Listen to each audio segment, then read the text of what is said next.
Subscriptions,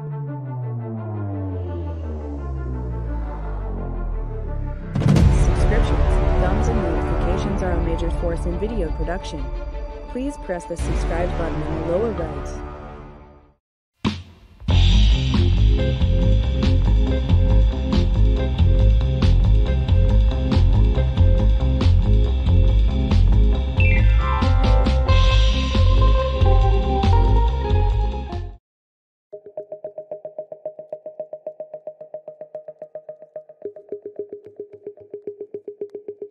One day in October 1974, two Mormon missionaries disappeared from Austin, Texas. Their last stop was Robert Elmer Kleasen's home. While serving a sentence of death in court, he emigrated to Britain after his sentence was overturned and released due to a lack of evidence in an appeals court. The Texas Chainsaw Massacre, a 2003 film based on the incident, has gained such notoriety in the U.S. The murder of the two missionaries is only the beginning of his story. Robert Elmer Kleasen was born on September 20, 1934 in Buffalo, New York. He was the only son born between a clerk and a wife. Like his mentally ill father, he fell for guns and hunting. In 1950, at the age of 16, he stepped on a nail in the woods, and his mother took him to a hospital, where he couldn't stand it.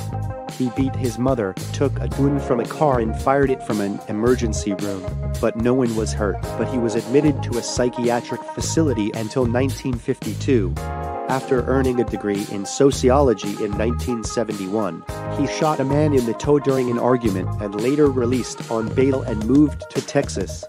At first, local residents fully believed in his words that he shot down tens of the MIT fighter in the Korean War, spoke 6 languages, had 3 PhD, worked for the assassination group of Che Guevara, and worked as a CIA agent. Robert Elmer Kleasen, after settling down in Austin, Texas, was a very dangerous person with multiple personalities who imbued himself with a delusion that he was a war hero, such as CIA agent, Korean War veterans.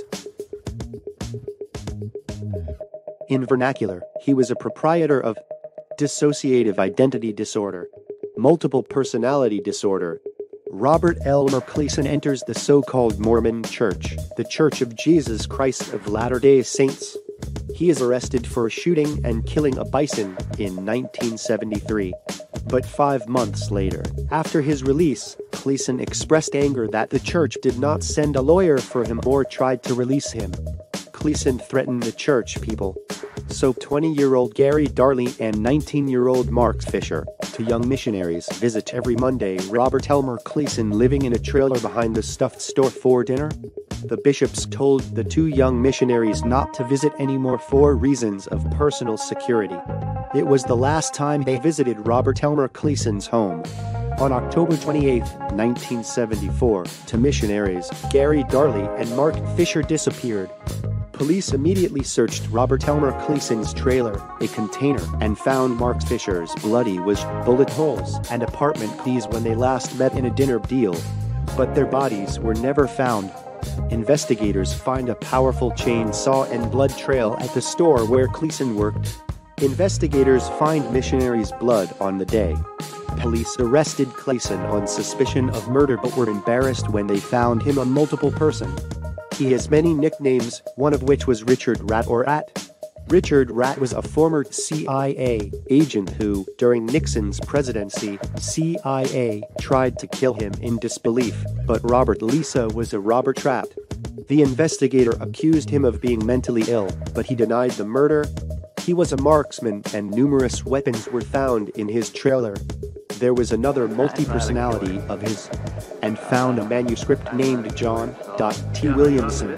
It refers to the anatomy and carcasses of numerous animals. In the book, the two missionaries have dissected and killed by a chainsaw. Kleasen seems to have been complaining since the trial of animal killing that the church did not support him.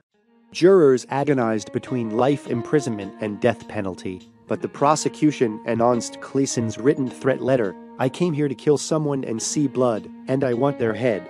The moment it was made public, it was decided to execute without scruple. He was sentenced to death in the first trial, but 3 years later an appeals court ruled that a search warrant for his house was inappropriate and that major evidence should be ruled out. So all the evidence from the previous trailer search had lost the effect of evidence. Jurors acquit Kleasen. It was almost impossible for the prosecution to conduct a retrial while the powerful evidence it secured was lost.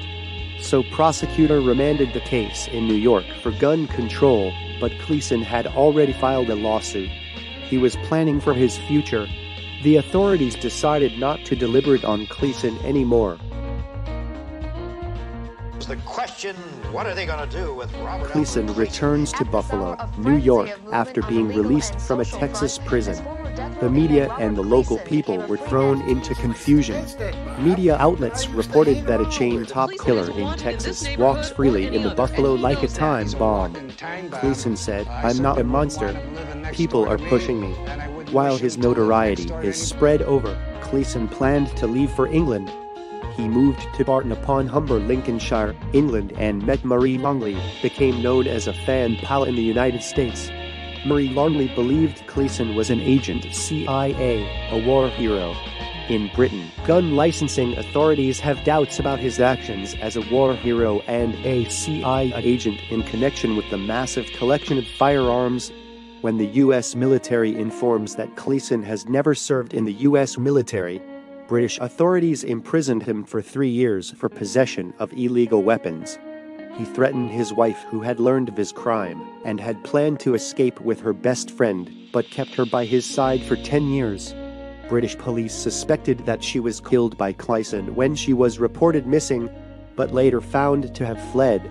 While in custody in the UK in 2001 on suspicion of gun fraud, Texas authorities began the process of extradition.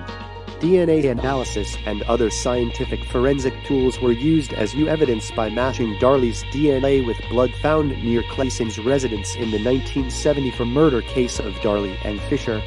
But on April 21, 2003, Robert Elmer Kleasen died of a heart attack.